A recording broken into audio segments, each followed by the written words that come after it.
morning, ladies and gentlemen. Good morning. I am Yoshiaki Abe. I'm an operating advisor to USJI. I would like to introduce what the USJI is, and then we'll start our seminar on a very interesting subject. I have to bore you with the history of USJI. April 2009, we established this NGO. When we say we, five universities in Japan got together and they decided to open an office of non-profit organization in Washington, D.C. And since April 2009, we have been existing. We are having seminars every now and then. Each year we have two main events, the USJI weeks, one in spring, one in autumn. And this kind of seminar we often do, statistically speaking, once a month. And the purpose is we try to loudly, publicly announce how we, five university professionals, think about our policies on many issues: security, diplomacy, economics, and today, most probably, it's related to so many things, so I'm not going to detail that. But five universities together, we would like to have a stronger voice and hoping to have stronger listeners also because of our business. That's our dream. And let's start today's seminar. The title is What Comes After the Great Eastern Japan Earthquake: Implications on the Japanese and East Asian economy, which will be presented by Mr. Kawauchi here, and as well as global energy security. Energy security will be presented by, I can't pronounce his name, Kabla. Am I correct? It's close now. I thought I was close. And the nuclear powers. Miss Nakano. And let's warmly welcome three of them. I will be a moderator and I'll try my best. Each one has 15 minutes. And after that, we will have an open discussion. Thanks. Anyway, welcome to this seminar. Mr. Kawauchi, go right ahead. Thank you very much, Dr. Abe. I am Kawauchi. And as written in my CV, I'm now working for the World Bank, but at the same time, I'm from the work of experience at the Japanese government. I was from the Ministry of Finance of Japan. So this time, I don't represent neither the official status from the World Bank or the Japanese government. As one personal Japanese nationals and one person who is in charge of the analysis of the impact of the great earthquake, I will make my presentation. So the first one, let me introduce the World Bank. This is the official one, the World Bank analysis made in March this year. This is named the East Asia and Pacific Economic Update. And this was issued just after, 10 days or 2 weeks after the earthquake. Earthquake itself happened in March 11th, and this is launched at the end of the same month. And at that time, it says, if history is any guide, where GDP growth will be negatively affected through mid-2011, growth will pick up in subsequent quarters as reconstruction efforts, which could last 5 years, accelerate.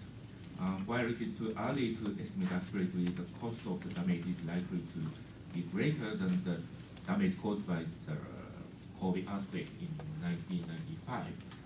As you know, we had the very similar experience in 1995, which was a Kobe earthquake, and we have yes, the experience, or we have observed the recovery paths of the economy after the Kobe earthquake. At that time, the effect was very limited, and the damage was a very short-lived, and a very limited one. So this time in March, we are based on that experience happened in Kobe. But after that, we found out that it is very different from our experience in Kobe because of the many issues like the energies or nuclears, or that will be discussed later by my colleagues. And the next slide, please. And the previous one, yes. Yes. And in June, we launched the other report, which is named Global Economic Prospects.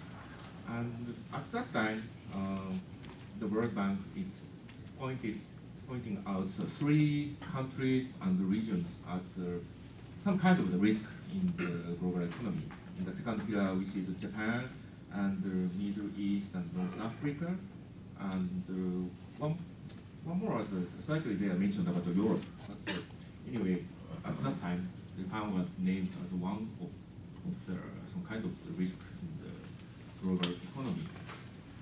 And it is because, of course, the reason why the Japan is one of the risk is the earthquake, and its effect, especially the negative effect, might be a little bit longer compared with the Kobe earthquake. Next slide, please. At that time, we projected that this year, the economic growth in Japan will be stagnated very much, and just 0.1%. But after that, we are a little bit optimistic. The recovery will be taking place. And 2012, the growth will be 2.6, and the following year it will be around 2%. But at that time, we projected this is yes, the phenomena only in Japan, and as you see, the global economy or the developing countries' economy or East Asia Pacific economy or Chinese economy, we are not so pessimistic about that. And we don't see any severe damage of the Japanese earthquake to the Asian or global economy. That was our projection in June. Next slide, please. And this is still based on our experience and our analysis on the Kobe earthquake in 1995. At that time, the Kobe earthquake had happened in January 1995, which is the first quarter of the 95. And after that, some kind of the negative impact was observed. But basically, the private transactions or the exports or the consumer confidence or the economic growth itself was recovering very fast, and its negative impact was very short-lived and limited. So that is our stance in June about the recovery path of the earthquake. Next slide, please. And coming back to this earthquake happened in this March. The Japanese government have announced some estimate of the damage compared with the earthquake in Kobe. And as you see the figures, the total damage of the stocks in Japan by this earthquake was Japanese end 16 to 25 trillion yen. If it is denominated by the 18 yen per dollar, it will be 200 or over 300 billion dollars. And this is much bigger than the figures observed in the Kobe earthquake. In the Kobe earthquake, the total damage of the stocks in my country was around 10 trillion yen. It is almost or less than half of the current earthquake. And of course, the damaged stock was a building or lifelines or social infrastructures or agriculture or yes, such kind of stock was damaged, and this figure was calculated. But this time, this earthquake has some additional effect. Of course, you know, and my colleagues know some energy effect. The nuclear power plant closing, and we are being suffering from some energy supply constraints, or some supply chains are damaged, and we need to, or Japanese firms need to think about shifting their supply chain from domestic in Japan to the neighboring countries, or such kind of the longer term or the structure effect may be observed.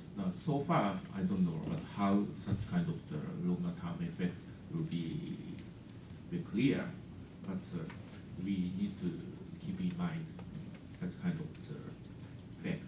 Next slide, please. And this is another estimate or another analysis by the Japanese government, and they're clearly talking about the effect on the enterprises with regard to the impact through the economic power supply. They in the right hand, they see that the reactions by the enterprise will be to adjust the operations, and they are thinking about some structural changes of the supply chains or the business. And this will be, so far it's not happening so clearly, and I don't think it will be happening in a very drastic ways, but the Japanese government is keeping in mind these issues. From now on, I'm mainly focusing on the energy issues because today's theme is the energy policies and nuclear policies based on the experience of the earthquake. So next slide, please. And this is a little bit interesting graph. And this is issued by the Tokyo Electric company named TEPCO.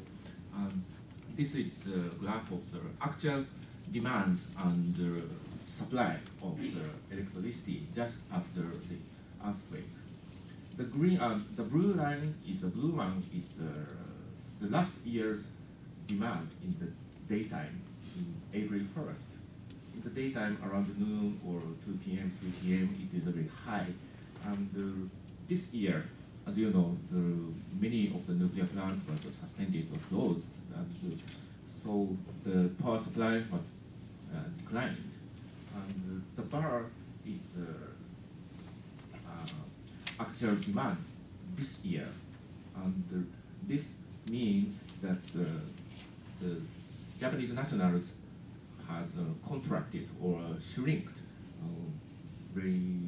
this voluntarily their demand for the electricity. And the short bar on the 6 p.m. around 6 p.m. is the actual supply by the electric company. So yes, fortunately the supply exceeded the demand on that day. So most of the day after earthquake, the Japanese nationals didn't have to suffer from the power blackout coming from the exceeding demand to supply. So this figure itself is very good. Looks like a very good picture or a very fortunate picture, but shrinking the demand of the electricity means the shrinking the economic activities in my country. There are some consumption or production activities or something like that is shrinking. So it means the Japanese economy or the economic growth in Japan is shrinking, and it means some kind of the impact to the East Asian country will be observed. Mainly, we observe the trade, some impact to the East Asian economy is observed through trade from Japan to East Asian countries or the US or Europe via export or import. And in the case of Kobe, it was very, as I said, it was very limited and short-lived. And this time, in some sectors, it looks very short-lived, but in some other sectors, like to take a little bit longer, like some manufacturers. So, and it is because of the one of the main reasons of the such kind of impact is this energy supply. So this slide, please. And this year, the Japanese nationals has declined their demand, and we did very well. But in Japan, we have a lot of the nuclear power stations, as you see, and the Japanese regulations requires that almost 17 or 18 months, once or 17 or 18 months, the nuclear power plant has to be stopped for the inspections of the safety. And now, yes, the more and more nuclear power plants are now, yes, stopping under inspections. And so far, I'm not sure that such a nuclear power plant will come back to the operations after the inspections or not. They are still stopped next year. I'm not sure about that.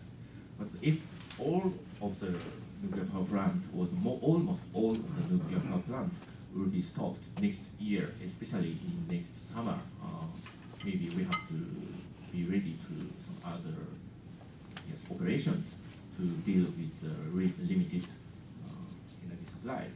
So next summer will be some kind of important period. So next slide, please. So I will introduce a few private sector's research about the impact of the nuclear supplies. If the nuclear supply will decrease, maybe the electricity fee will increase. If it will be increasing by 10%, it will contract the electricity demand by minus 2.5%. This is a research by the Japanese private firms.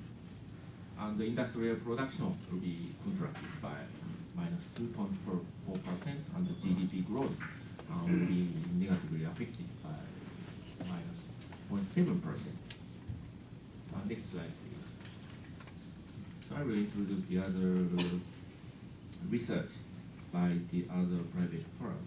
If all the nuclear power plants to be suspended in Japan, they estimate that the electricity demand will be contracted by minus 5.7% this year and minus 7.7% next year. The industrial production will be shrink by 1.8%, and GDP growth is shrink this year, not so many, minus 0.1%, but the next year it will be affected negatively by minus 0.8%. So if the industrial production will be contracted, it of course affects to the domestic economic activities as well as export to the neighboring countries and the industrial production in the neighboring countries. But so far, we don't observe so severe effect on the neighboring countries. It is very similar to the impact observed in Kobe. So next slide, please. And the last one is, yes, I will pass my team to my colleagues. This is the Japanese electricity resources since 1973 to 2008. And the blue one is the electricity produced by the nuclear power. It is around 26%. It means that in Japan, 26% of the energy or electricity is coming from the nuclear power plant. So based on this experience, in March.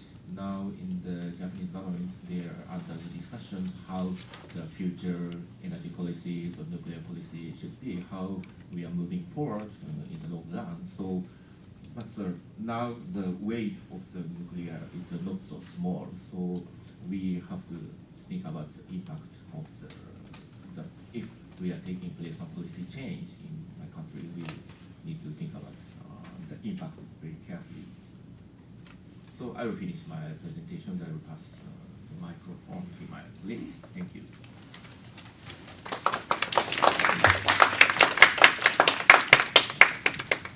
Good morning. First, thank you so much, USJI, for invitation to speak, and thank you, Dr. Abe, for your leadership. So what I'm going to do is, since we have so many experts actually in the audience on the nuclear issues, I am going to hopefully briefly summarize sort of international responses to the Fukushima nuclear emergency and also reactions to it, and then perhaps save more of a Japan-specific nuclear issues to more questions and answers, or to my colleagues to the left. So first, so briefly, in the aftermath of Fukushima, many or almost all countries with nuclear power plants have undertaken safety reviews and stress tests. To pick a few examples, China, which is expecting the largest growth in coming decades, they suspended the approval of new projects until safety review is done. And the latest I read is that all those that activities are to wrap up this month. So hopefully we'll have some results and see if they will be then resuming the constructions and approvals. But then they have also, the Chinese government did undertake safety review on their operating plants, and they did wrap up that process rather quickly. So according to, there are various reports, but by summer I think they finished the review. And in Europe, under the leadership of the European Union, member countries as well as non-member countries decided to have stress tests. And I think the process is pretty much the same around the world. Basically, the utility companies would use their computer simulation programs to test the resiliency against flooding. Could be from tsunami, could be from anything else, but flooding, the station blackout, and also earthquake, and several different categories. And I believe that the EU test results, all the countries are to submit the test results to the EU by the end of this year, December 31st. I guess the interim step is that the operators in these individual European countries are to submit the results to the national government by the end of this month. So we'll be hearing more as these things are made public. And in the United States, in July, a senior task force at the Nuclear Regulatory Commission submitted a 90-day report, and they did identify 12 different items as recommendation pieces to improve nuclear power safety. Also, I think essentially the task force said that nuclear power plants in the U.S. are safe, do not have to be suspended. And then in Japan, in July, and this one is the one that I'm having the sort of biggest challenge getting the details. But in Japan, in July, Tokyo introduced the stress test idea, and I think it's a two-tier process. And the ones that are under maintenance, as Kawaguchi-san mentioned, the Japanese power plants do have regularly scheduled maintenance, as the case with many other plants around the world. But so every 12 to 13 months, they do, they are subjected to the maintenance. And the ones that are still under maintenance, and to some extent, I think most of them, because there is a bit of a challenge associated with gaining the local government, the prefectural level approval to restart. So that process is still underway. And then at the international level, there have been lots of discussions on what to do, what sort of a capacities international bodies should be adding in the area of nuclear energy emergency. Just to summarize quickly, in early June, the group of 20 met in Paris, and they did talk about safety, not so much security side, but the safety issues, and adopted a ministerial. Oh, I'm sorry, I skipped. They did agree to on the importance of defining the higher safety standards at the global level. And the IAEA Ministerial Conference on Nuclear Safety in Vienna in late June did adopt a ministerial declaration that proposed strengthening nuclear safety standards, expanding the IAEA expert peer review efforts, and also ensuring independence of nuclear regulatory bodies, and also strengthening the global emergency preparedness and response system. Eventually, the action plan that stemmed from the ministerial conference was unanimously endorsed in September.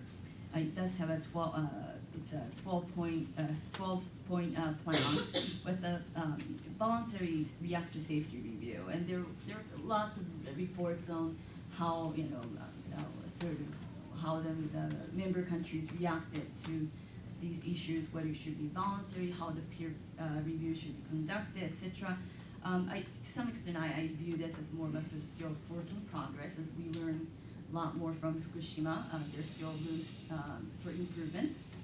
And then some of the interesting sort of pieces that I come across are the IAEA Director General Amano, I think, recently accepted a proposal by several countries, including France, to look into establishing a rapid response team for nuclear emergencies and a system to train nuclear power operators in emergency management. So there's still meetings, not just at the ministerial level, but the staff level happening. Next slide, please. And sort of, I guess before going, we can stay with the slide, but then yesterday I came across, maybe a couple days ago, that there was IAEA report that was released on last Friday, and essentially summarizing what they saw, the group of 12 technical experts dispatched from IAEA, so in Japan, visiting lots of decontamination projects in the country. And basically, I mean, it's interesting that one of the comments by the team leader was that it is important to balance the benefit you obtain with the burden you have to assume. I think it's quite a, there are lots of messages between the lines and words, but I think there's still quite a bit that the Japan has to tackle, and these are not easy challenges, but there are international IAEA starting to get more and more heavily involved to work with the Japanese government and also relevant stakeholders. And here's food for thought very quickly. Some of the things, sort of based on my observations, are so these are three areas that may need a lot more of a discussions as we move forward. One of them is, as we do these stress tests and safety reviews, the question is, do they entail type of analyses that would prepare these plants for the whole spectrum of plausible disasters? There are many of these plants, at least in Japan and some other parts of the world, are design basis. That the Fukushima plants were both they were struck by natural disasters that were beyond the design basis, and the question, or sort of I guess the issue for the topic has been how do we prepare for things that are beyond, and how to incorporate something like the PRA, the probability risk assessment, which is a little more widely used in the United States. Also, the peer review, both several international organizations do have the current peer review capacities, but the scope and frequency are quite different. For for example, the IAEA, they do select some countries and conduct them, and the results are open, whereas from what I understand, the World Association of Nuclear Operators, WANO, which is an industry-based organization, they do, together with utilities in respective countries, they do conduct these safety tests more frequently, and all of them are all the plants do, I guess, are subject to it, but the results are not as open as the IAEA review results. So what's the right balance? And then lastly, the national sovereignty and the international accountability question, one of the issues I briefly touched upon in the earlier slide,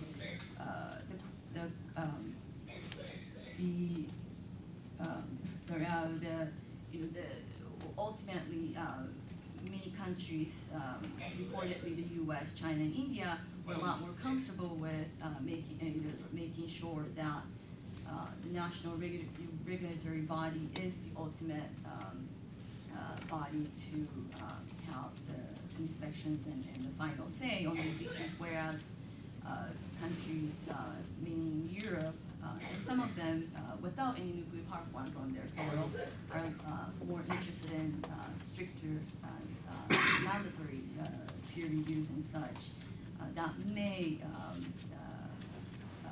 get into the issue of sovereignty versus international bodies sort of accountability. So I think these are areas where we need to probably find much better balance going forward. So it's just, so that's the sort of a response part. And the next slide, please. And then the global reactions to Fukushima, quickly, and this is sort of, I might be using a couple countries, but in the immediate after, a couple months after Fukushima, just reading the different newspaper articles, I just kind of put together this slide. So sustained interest, I mean, that's, these are the countries that do have nuclear power plants, do not plan to reduce the reliance on nuclear energy. And some of these will be, are undertaking civilian nuclear power generation projects for the first time, such as UAE, Turkey, Vietnam, if the ongoing business discussions proceed as scheduled. And changes to Untitled, this is a bit, this is a very rough way of saying, but Germany, it wasn't really Fukushima. I mean, back in 2000, they did have a political decision to phase out nuclear, and they're having lots of political discussions. So Fukushima sort of gave a bit more of a momentum to those that wanted to stick to the year 2000 decision. Italy, many colleagues in Europe say that it was sort of referendum against President Berlusconi. It was nothing more than that. For one, Italy does not have nuclear power plant on its soil. Switzerland, they are planning on phasing out. And Japan is some of the, as many observers say, I don't necessarily like the word anti, but Japan had been quite comfortable with the reliance on nuclear, and Japan may be the only country that whose position may be shifting because of Fukushima. Well, I guess together with Switzerland, but I think Japan is sort of more of an anomaly. And the sustainability, apparently there's a coalition, sort of informal coalition of countries with relatively small land mass and territory and such that have been opposed to nuclear energy for a while. And following Fukushima nuclear emergency, they did issue a statement to the opposition. So the landscape hasn't changed that much, and but many governments still value nuclear energy because it is a technically proven way of generating electricity. It provides a stable supply of baseload electricity because there are still technology and sort of scalability challenges associated with renewable energy sources such as solar and wind. So the nuclear it has been used for a reason, these reasons. And then also, many countries see nuclear as something that provides insulation from very volatile fossil fuel markets, current or past or future, one never knows. But particularly the fast developing economies are interested. Next slide, please. Just to sort of run through these, because emerging economies do have rising demand for energy. This is a graph from World Energy Outlook 2010, which is by the International Energy Agency based in Paris. And the global energy consumption between today and 1990 and 2035 is forecast to grow by 50%, but 85% of such growth comes from non-OECD economies. Only about 15 will be coming from the developed world. So this is sort of a story of countries with experiencing very strong energy demand, and those who do have a lot more sort of the stabilized or more mature, I suppose, economies, with some of them having the issues such as aging population, as is the case with Japan. And next slide, please. And then also, so it's driven by different several factors. And one of them is GDP, as Kabuki-san has going into details. But GDP growth through 2035 is a 4.4% increase for non-OECD Asia. Non-OECD. But if you, as you can see, the two big sort of economic engines, both of them happen to be in Asia. China and India, do account for a chunk of global energy demand, and that's also where the GDP growth will be seeing strong GDP growth in coming decades. And the population growth is another factor. I couldn't find a really pretty graph, but basically through 2035, we're expecting 0.9% increase. But if you take a closer look at the sort of more of a micro level, on one hand, as for example, Middle East will be experiencing 1.5% population growth, but non-OECD Asia, such as Japan, will be at 0.8.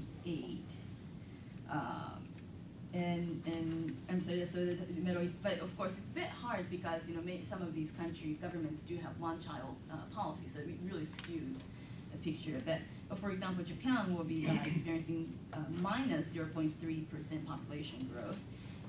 So from the population growth perspective as well, clearly the developing countries has a lot going for them. And then next slide, please. And then lastly, nuclear. The developing countries are interested in nuclear because of its nearly zero CO2 emissions characteristic. And this just sort of shows you, here are the CO2 emissions forecast, and the red one is non-OECD. Clearly, the non-OECD is where we'll be expecting CO2 emission growth. And then lastly, oops, did I skip anything? No. Second from last. So here's the story. There are still many countries that are interested in nuclear. You can see this actually data is from 2010, but I don't think much has changed for the non-OECD countries.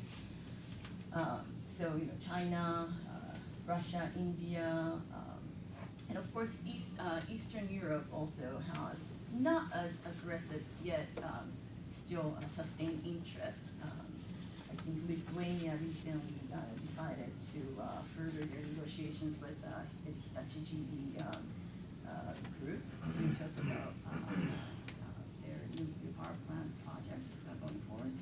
So this is sort of the landscape of interest. And since 1996, approximately 50 commercial nuclear power plants have come online.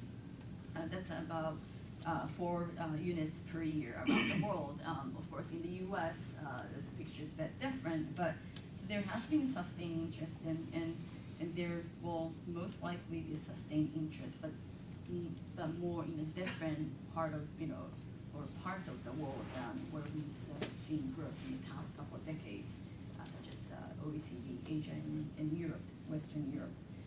But then also at the beginning of 2011, nuclear power generation existed in approximately 30 countries with over 440 nuclear power plants in operation, providing about 14% of the world's electricity.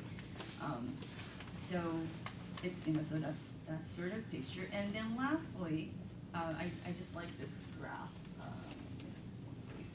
So my colleague, Mr. Jathos, will talk a lot more about the energy options and energy security issues for the world going forward. But so for the generation capacity of 2,600 by nuclear, if we are to switch out of it, it will take this much. It's not the combination of windmills and boilers, but if it's in the windmills, then we would be needing 850,000. And that's, I think it's pretty self-explanatory. But so just sort of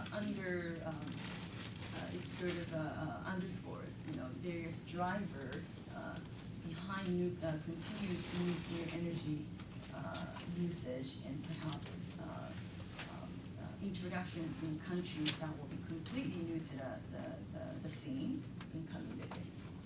Thank you so much.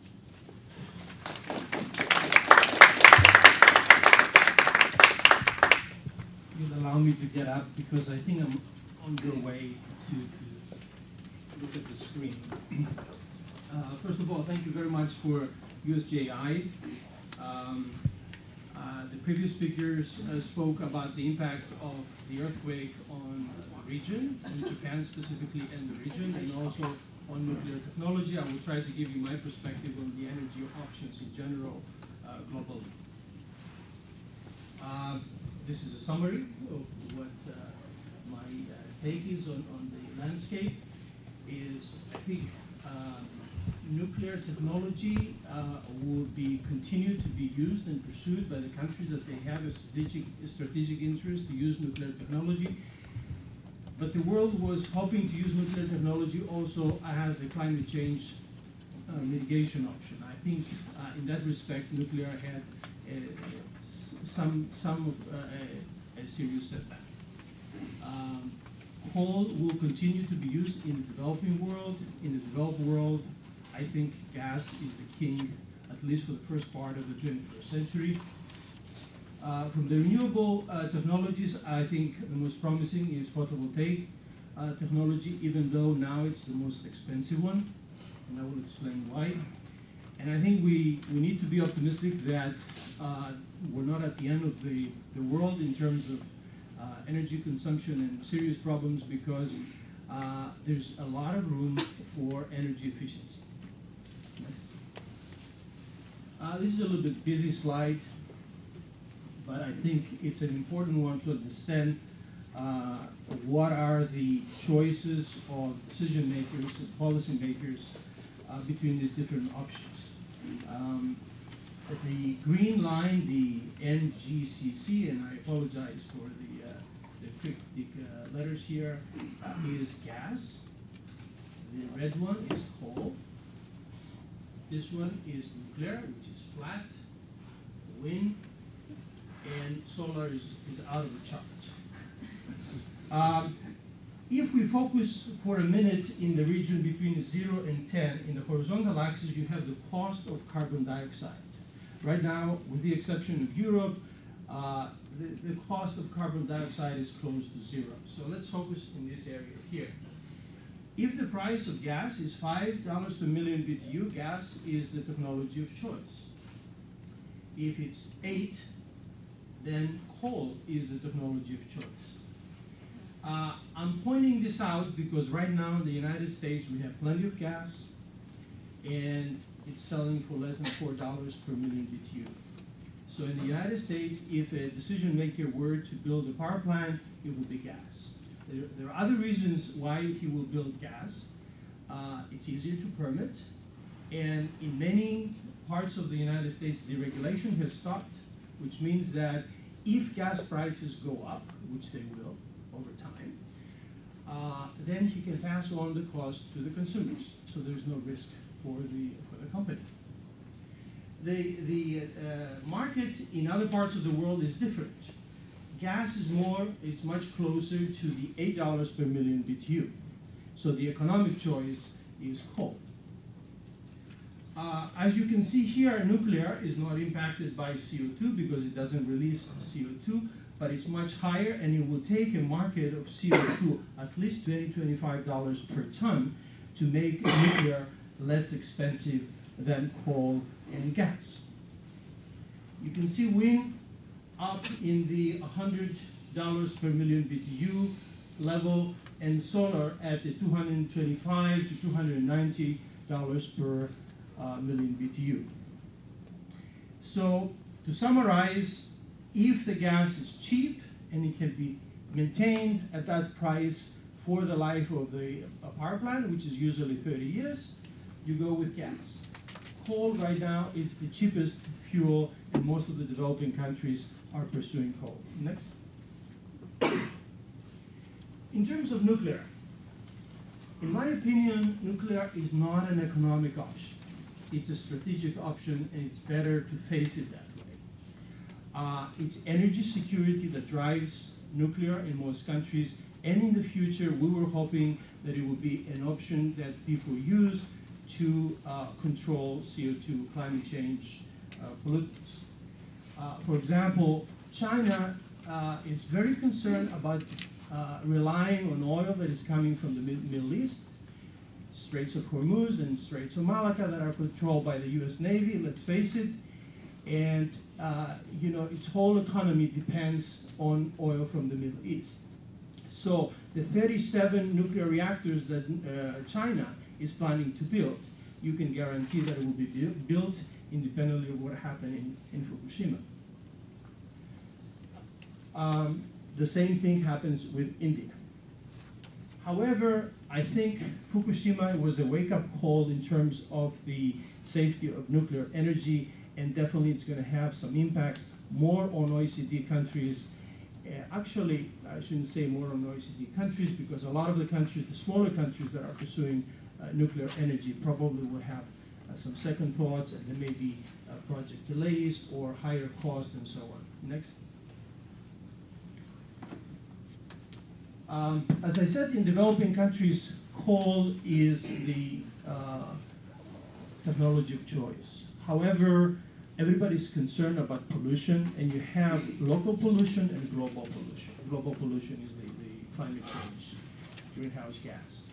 The local pollution, we have found technologies to control it. So coal it doesn't have significant impacts in terms of local pollution. The problem is global pollution.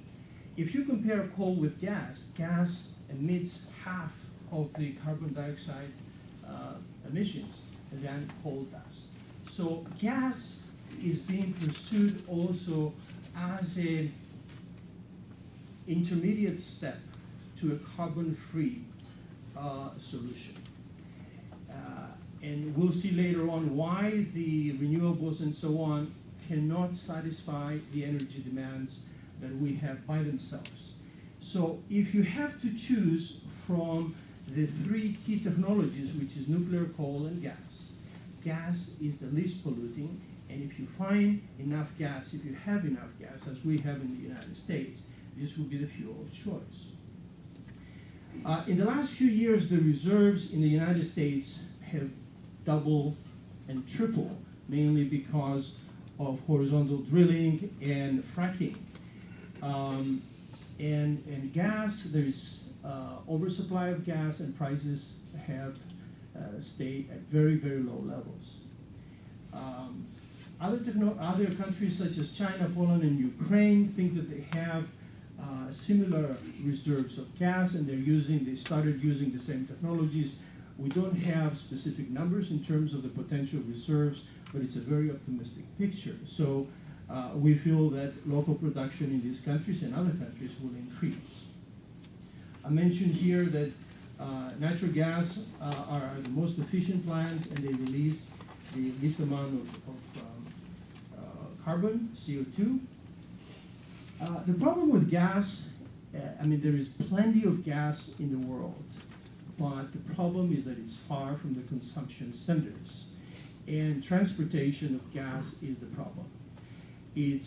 Oil is liquid. You can put it on a tanker, on a truck, on a donkey. If you have to in a small island, it's easy to move it. It's a lot of energy concentrated in a small volume. Gas, it's very difficult to transport, and the options right now, it's huge pipelines or liquefied natural gas. Liquefied natural gas is a commercial option, is used extensively from the Middle East and Algeria to Japan, Korea, China, and so on. The problem with LNG is expensive.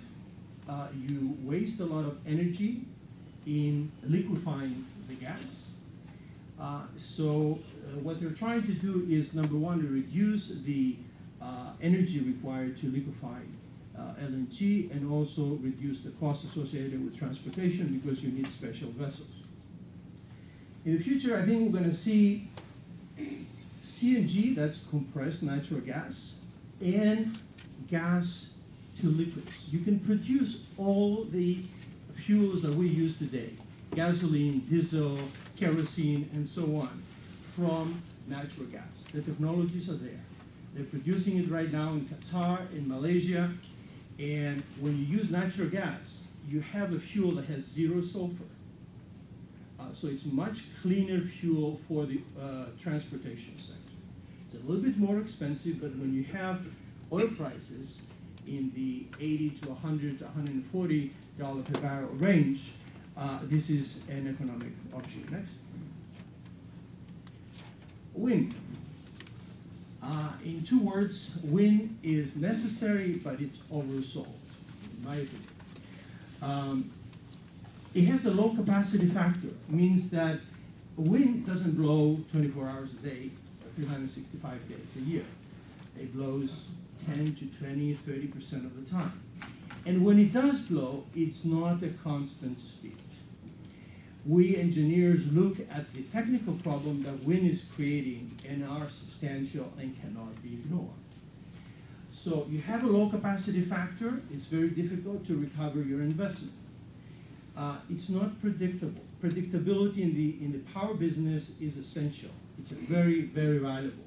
So you cannot predict how strong the wind will blow, and when it does, it goes like this. So you can see here, wind is the yellow. You can see that when the wind goes up, you have to back down by another power plant that was producing to keep the demand constant has to come down. When the wind goes down, some other plant has to go up. And these changes are very quick. So when you have a nuclear plant or a coal plant, you cannot operate it like that. These plants are steady state, as we call, they change slowly. You cannot change them very fast. In this graph, which is from Spain, it shows the blue one is the gas, which has a little bit more flexibility than the coal in terms of changing up and down, but still that costs money. If you, I'm sorry. At this point here, let's assume that wind doesn't produce anything. At that time, you have to have a natural gas or another plant to produce the energy that is needed. So when you build a wind plant, you have to have a backup. So there is a hidden cost. The ideal situation with wind is to have what we call storage hydro. Storage hydro is hydro with some storage area for the water, and then it's very easy to release water and produce electricity within seconds. However, many countries do not have a lot of hydro. Also, you have to strengthen the transmission system, the grid. All these fluctuations and a lot of energy being transported in one direction and then stopped, and then from you produce same electricity from a different location in the grid, it requires proper design and strengthening of the grid. That's additional cost. Nevertheless, this is a benign option. A lot of the countries have strong winds, and it's being pursued and should be pursued. The only point that I would like to make is that people that believe that wind will solve our energy problem, I think, are not very realistic. Next. In terms of solar, we have two versions of it. We have what we call concentrated solar thermal, and we have photovoltaics. They're two different technologies. The solar thermal, there are huge mirrors that they direct the sunlight into a specific location to heat a fluid, and then that fluid goes through a steam turbine and produces electricity. In the photovoltaics, the sunlight, it becomes electricity directly by falling on a flat surface. Both of them are interesting technologies, and they have specifically concentrated solar thermal. It's a bit more predictable than wind. You know whether the sun will be out and what the intensity of the sun will be and what is going to happen in terms of energy coming down to Earth between 10 a.m. and 6 p.m. Also, they're developing storage options for electricity. The biggest problem that we have in our industry is electricity cannot be stored efficiently and cost effectively. So this is where a lot of the research is being done, but until we find a solution, it's very difficult to store energy. In the case of solar, they have found a couple of technologies that are in the pre-commercial stage that are promising. They're still expensive, there's still technical issues to be overcome, but they're promising. On the negative side, I think you need a very large area. And in the United States, maybe we don't have that problem, let's say in the Southwest, but in countries like Europe, Japan, and so on that are very densely populated, and land is expensive or it's not available, it could be a problem. It requires water. It requires water to cool there's steam that is coming down and needs to be cooled. So in the desert, water availability could be a problem. Now there are solutions cooling it with air, but those are very expensive and sometimes not practical. The biggest problem that I see for this option is that photovoltaics is becoming less and less expensive and is challenging this particular option head on. Next. Photovoltaic technology is based on silicon oxide material, little cells that you lay out on a flat surface, and they take the sunlight and they convert it directly to electricity. Right now, it's the most expensive option, but the costs, as you see in the next slide, are coming down significantly. Also, they have started using materials where this surface doesn't have to be flat. So you can cover your house, you can cover your car, you can cover the bus stop, you can cover everything that is exposed to the sun. You can cover it with a photovoltaic, and you have a distributed source of generation. There are some pictures here. The one all the way to the upper right is to show that the material can bend, so you don't have to have a flat surface. And the bottom there, this is from Germany, whole roof of what it seems to be potentially an agricultural farm covered. The one that sees the east, it's covered with photovoltaics. Next. Photovoltaics, as I said, are expensive, but we see the same thing that is happening in the microchips in the computer industry happening to the photovoltaics. And in fact, the manufacturing process is very similar. So that's why a lot of us are very optimistic that the same trend will materialize in the case of photovoltaics. So you have here the blue chart shows the installations worldwide of photovoltaics in megawatts. By 2008, they exceeded 4,000 megawatts, and then the red curve shows the decline in price. The other graph there shows the decline in price from 2007 to 2025 or so for two types, the crystalline, the silicon on top, and then the thin film. This is the amorphous photovoltaics lower. The amorphous are more promising, I think. They're cheaper, they're easier to manufacture, but they have less efficiency. But there's significant technological improvements made every day. Next. I think an area that we overlook, and for the right reasons sometimes, it's more difficult to save energy, is use less energy for the same or similar economic activity. I think this is an area where a revolution has started in many different aspects.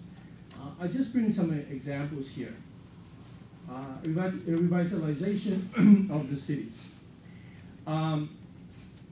People started looking at the downtown areas to revitalize them and have, especially the young people, but even adults are looking at the downtown areas as a place to live rather than expand the suburbs.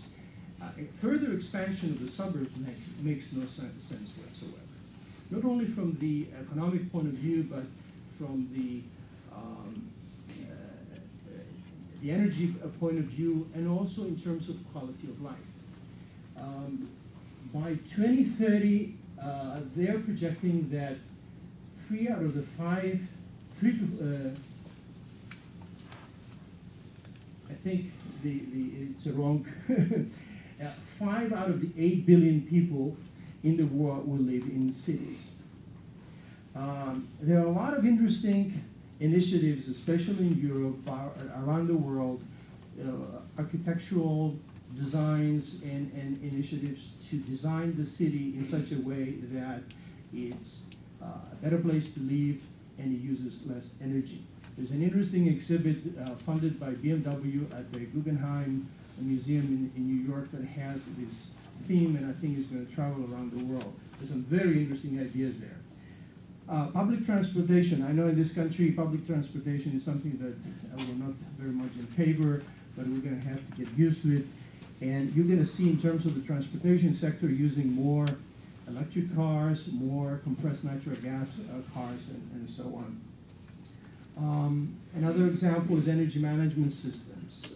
I just heard last week that ADT, the security company that we have in our houses, has come up with a new product where it's very easy from your cell phone to program the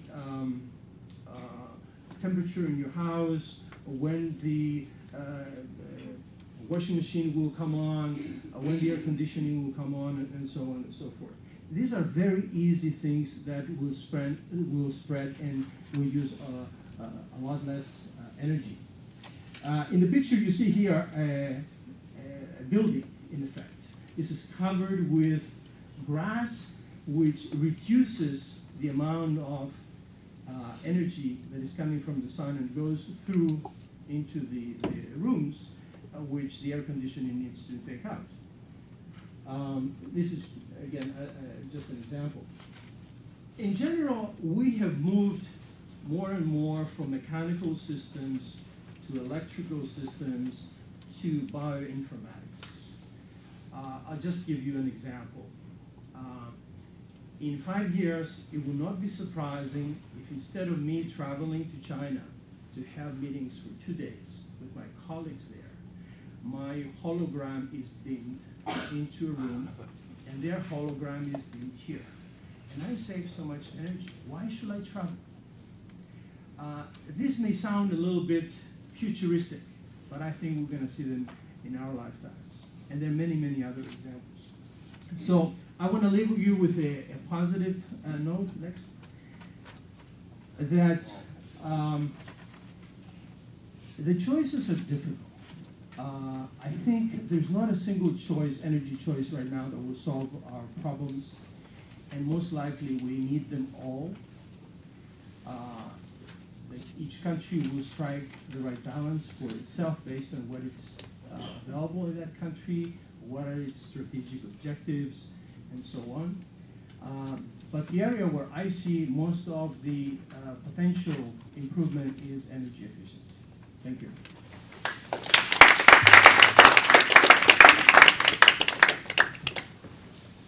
You heard interesting presentation. Leo, I'd like to open floor for free discussion, questions, and all that. Yeah, we have 1 hour to go.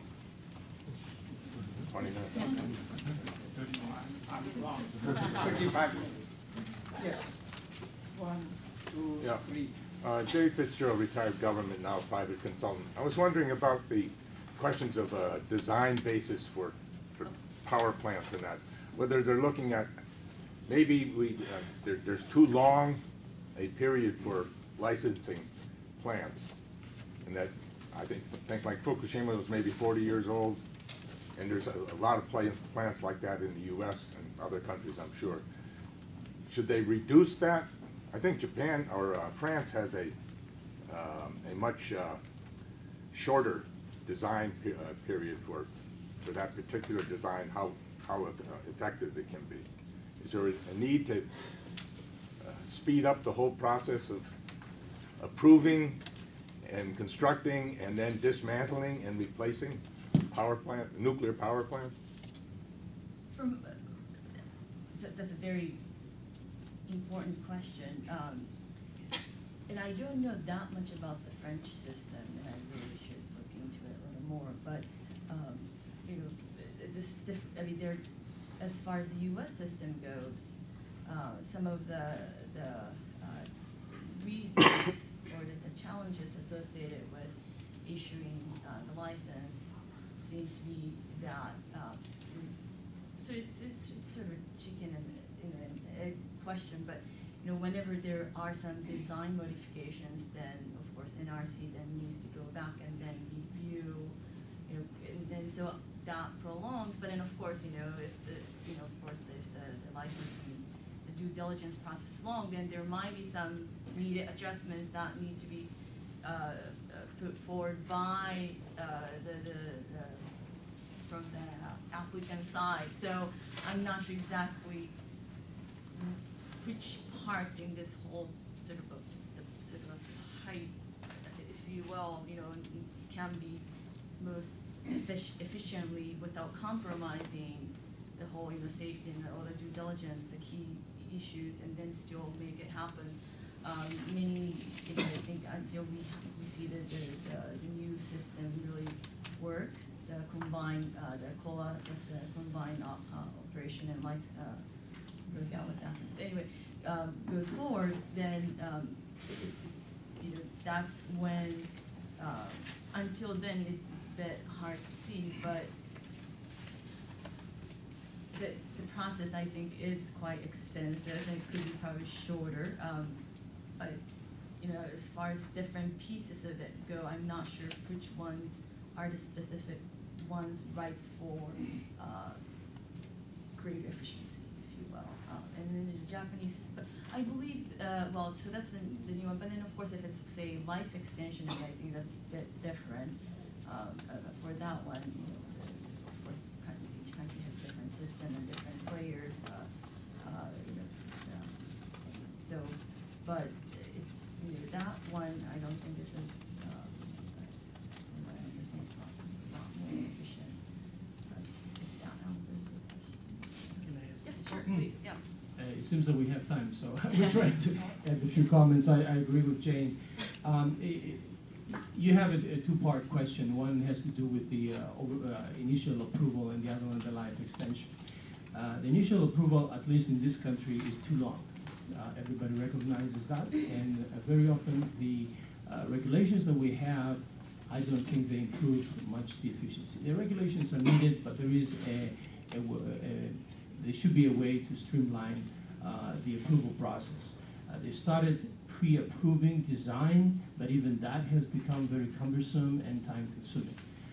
To put things in perspective, when the nuclear industry started in the late 60s and 70s in this country, we had, because we believe in the free market system, and I am a strong believer, but I think sometimes it has its disadvantages, we had to have competition, so we ended up with 4 companies competing at each other with different designs. At the same time, France had a centralized system. They standardized the design. They had a central place where they did the training for the operators and the designers and everybody else. They gave incentives. The nuclear engineers were the best paid people in the country. And the result was a very well-functioning and efficient system. So I think we can learn from it. Unfortunately, the country that is learning the more is not the United States, it's China. And I think whoever wants to look at the future of nuclear power should monitor what is happening in China. With regard to the life extension, I think it's a very interesting question and it's not a clear answer. The Daiichi #1 unit had been approved the week before the earthquake for, I don't remember, another 10 or 15 years. Was that the right thing to do? The assessment is site-specific, and you cannot generalize and say extension of life should not be done or should be done. It's very site-specific. There are certain features of these old reactors that clearly need to be changed, eliminated. I'll give you an example.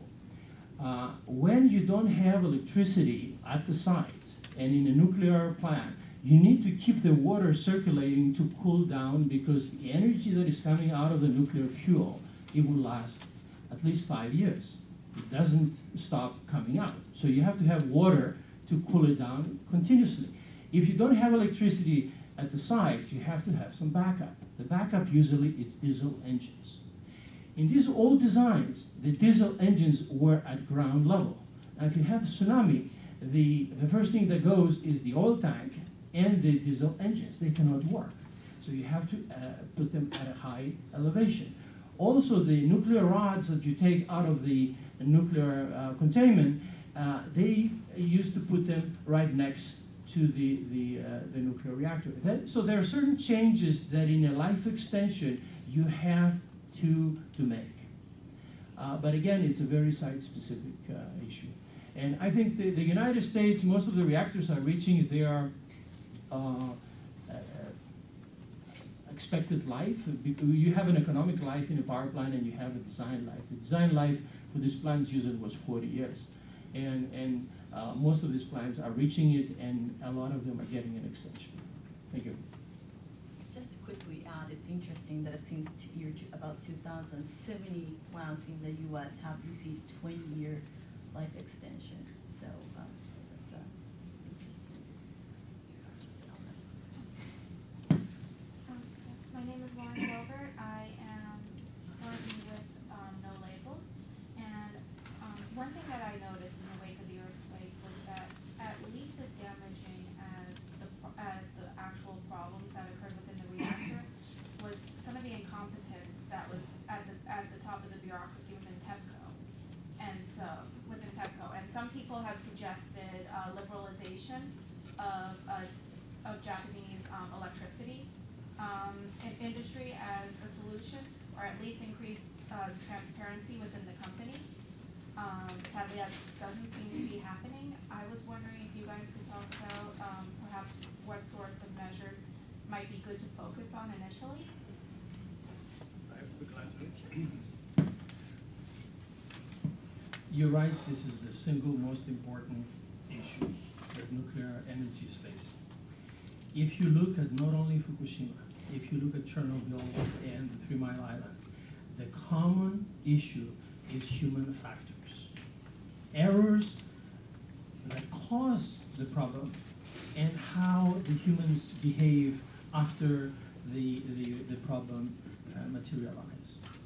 And I think we're not paying enough attention to that aspect. It's much more complicated. It's not a design that you fix the design and it's over, and the only impact is economic. New York Times and I'm sure other newspapers wrote extensively about Fukushima, where the Prime Minister took over decision making, which is absurd. Sorry for my Japanese colleagues. Then you had the Vice President of TEPCO and the plant manager. And in some cases, the plant manager that had most of the expertise did not listen to the headquarters, and he made the right decisions. But the human factors is something that it's the single most important problem, and I don't know what are the solutions. Just a quick answer. I don't think I'm the right person to talk about the incompetence of the Japanese bureaucracy because that's addition. And yes, just one point that about the earthquake and tsunami itself, the Japanese government or the Japanese national are very well prepared, and they are used to doing a lot of drills or some evacuation plans. But yes, I say that's one thing, that this nuclear plant accident coming after this great earthquake, but beyond the imagination of the government or the authorities or the companies. That's what I want to say. That's one thing. I'm Steve Winters. I'm a Hopkins alumnus conducting research at SICE. I would like to ask the panel their response to this. There's a certain depiction of nuclear energy as originally a military technology and then as a military technology in search of application. And so that the civilian application of nuclear energy power generation was spearheaded by groups that saw you already had a technology where the development costs have been covered by the military. The issue is, can I make money off of this in the civilian area?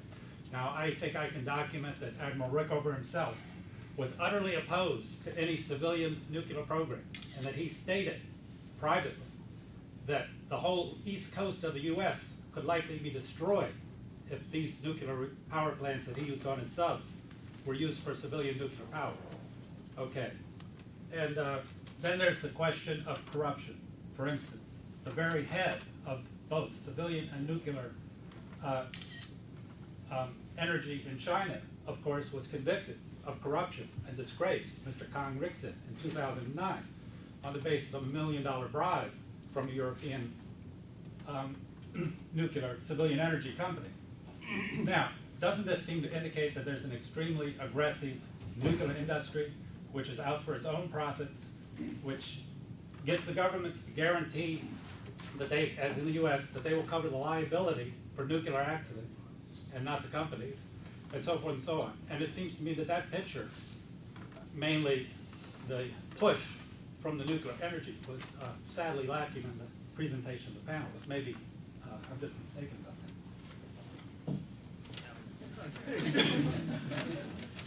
that. That's a difficult one. I will not comment on corruption.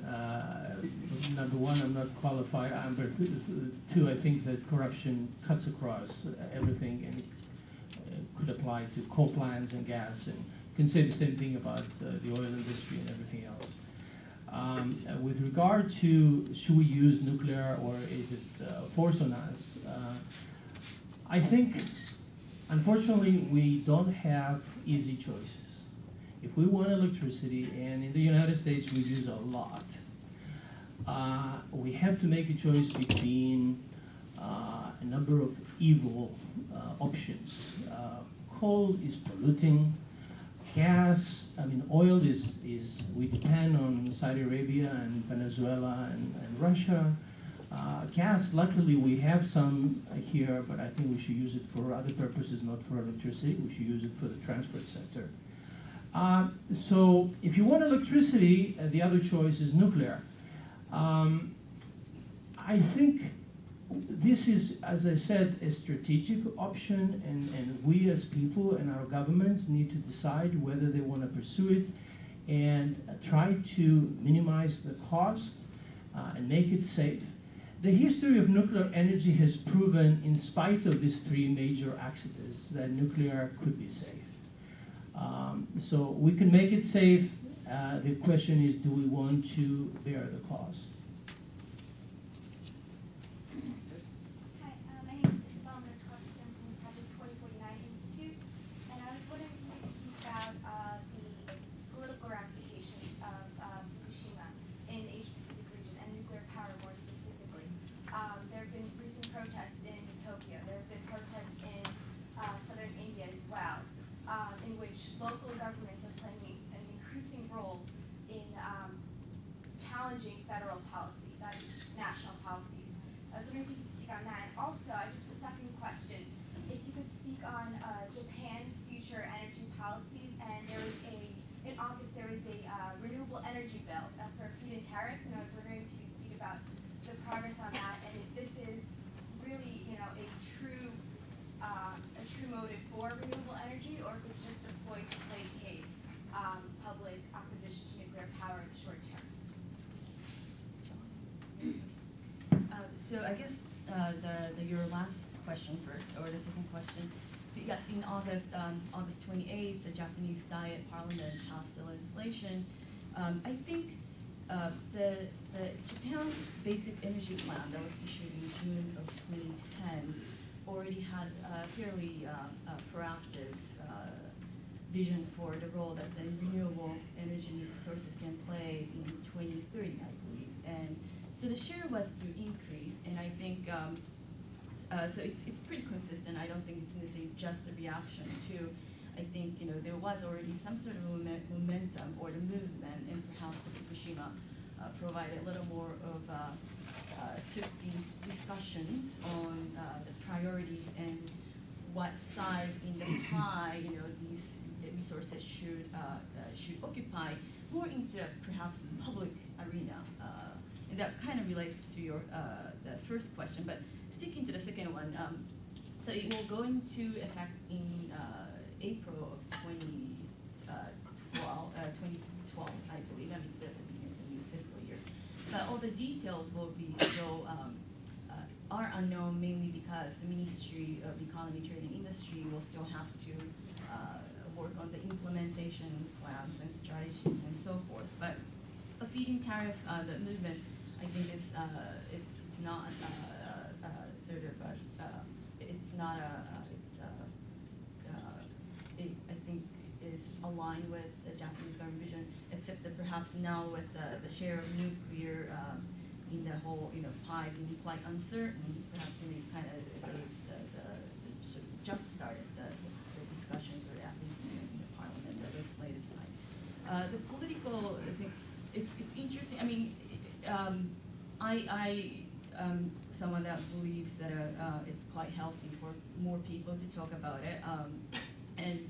And when you look at the German reaction, it is something that originated into this 2000 political decision. But any country, as Strato said, each country has its own constraints: geopolitical, climate, economic, etc. And I think the more discussions there are, I think it's healthier. Japan may decide to the Japanese decision may be quite different from the German or the U.S. or any other countries, but as long as it's based on some sort of vision, the more discussions take place, not just within the bureaucracy or the parliament, but the general public. But the only hope that I have is that it will actually, there'll be enough of facts out there. Every fuel comes with a set of trade-offs. So they need to be aware what sort of economic ramifications there may be, including unemployment, figures and such, but the trade-off from the climate angle and everything. So I think the more the people talk about, it's healthier. As long as it's not something. I mean, of course, people, different organizations can organize, arrange these things. But I think generally, as long as it's based, if it gives more, if it engages more public, and hopefully they can say, okay, this is something, a vision that more or less, got the public input as well as just government, just sort of energy expert, economist expertise, and then move forward to that target. I think it's not unhealthy. this is not a question, but I'd like to comment and possibly responding to some of the questions or comments already raised. In the APEC Transport and Energy Ministerial meeting last month, September, in San Francisco, I was invited at the Energy Security Roundtable, and I showed one slide, and the head title is "No Energy Created Equal," and characterize all the energies says nuclear, no safe nuclear, but we can, or the human being can design, operate, and to maintain the nuclear power plant safely. And no clean or dirty coal. There is no such things. Coal exists, but with the technology, we can use the coal with low emissions. And for oil and gas, no secure or cheap oil and gas, but we can use the technology and the market decide the price. And for the renewables, no renewables without environmental impact. That is what I add to Strata's point, that there is instability and inflexibility. But if we use renewables very extensively, as much as a fossil fuel, there should be, by physics, there is an impact when we absorb energy from one side and transport to other side. There is an imbalance of energy. So there is no renewables without environmental impact. CO2 may be less, but other local environmental impact is could be much bigger. And finally, I would like to comment on the characterizations of each energy. Stratas call now the gas is king, but I would prefer characterize coal is king, and nuclear is Godzilla, and in the U.S. market they are fighting each other. But Queen king, gas king, now control everything. Queen sometimes is stronger than king.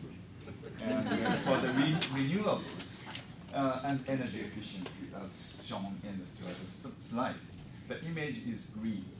And green investment, green financing, green development, my boss in the World Bank likes very much. But I am proposing to my boss,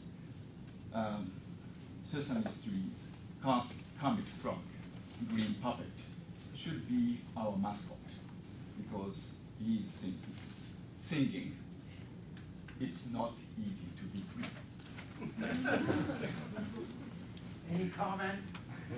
No, I agree. Mr. Takahashi is a good colleague, and we don't differ very much. Of course, everybody has a crystal ball, so I'm sure there are minor differences, but I have no problem. Okay. No, I appreciated Mr. Takahashi's comment.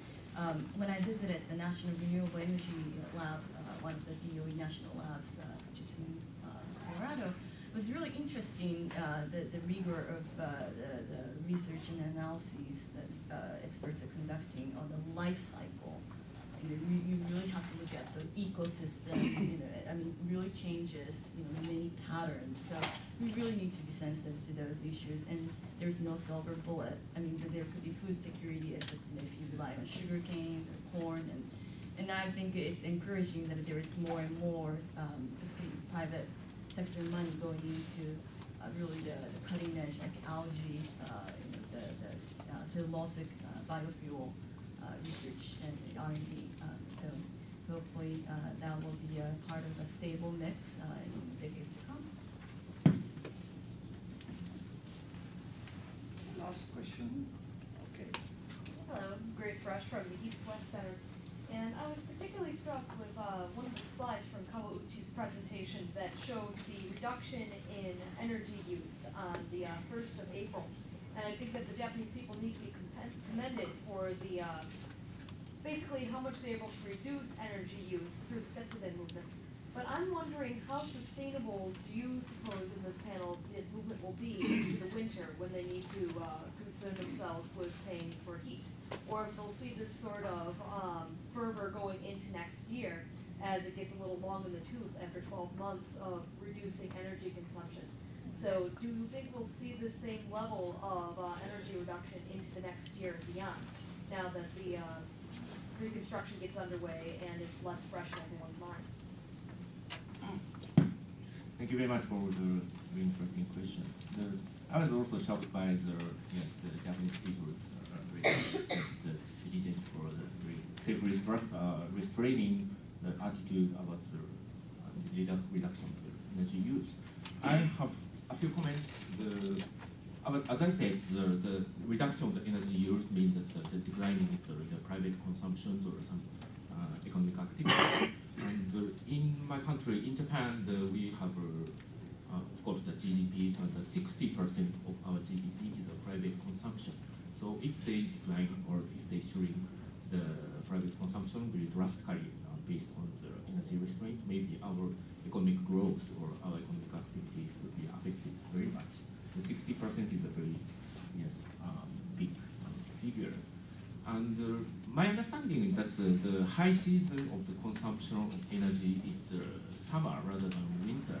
The summer is the peak season because the summer in Tokyo or the Osaka or Kyushu is very hot, so we need electricity for the air conditioners, and so in winter maybe it is a little bit less serious to deal with the demand and supply issues.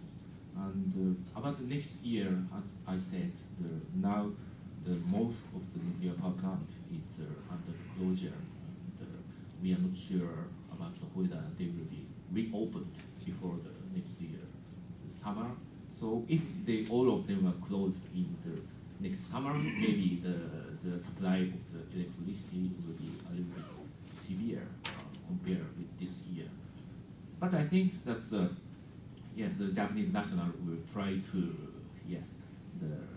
fit their capacity or their attitude to the actual supply of the electricity. So I'm not so pessimistic about some power blackout or something like that in the next summer. Just that, I don't mean to disagree, just to add some more information. As our co-speaker here pointed out, the peak demand is July and August. And the other thing that a lot of people don't realize is that Japan, it's two power systems, it's split in half. And it's very, even if you have excess power on the one side, you cannot transport it on the other side. There is a limitation. So everybody expected serious problems in July and August of this year, 2011, which did not happen.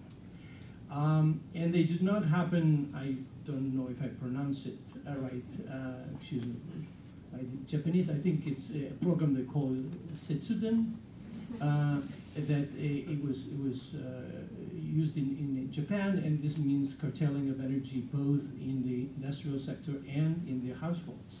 Is that sustainable? I don't think so. But I think some percentage of the reduction is sustainable. So, and we're talking about the most efficient country in the world. So even the most efficient country in the world could reduce energy.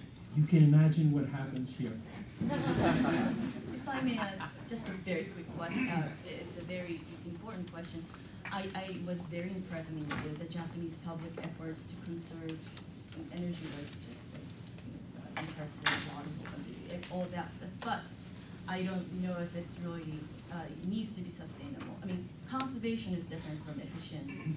So, that's where they should be moving towards. I mean, it's easier said from where I stand, but there is economic implications, and if they have to, I'm not, I think that a Japanese public would be able to carry out another Setsuden conservation. However, again, it's different from energy efficiency, so it's not necessarily something that they would have to try to sustain, in the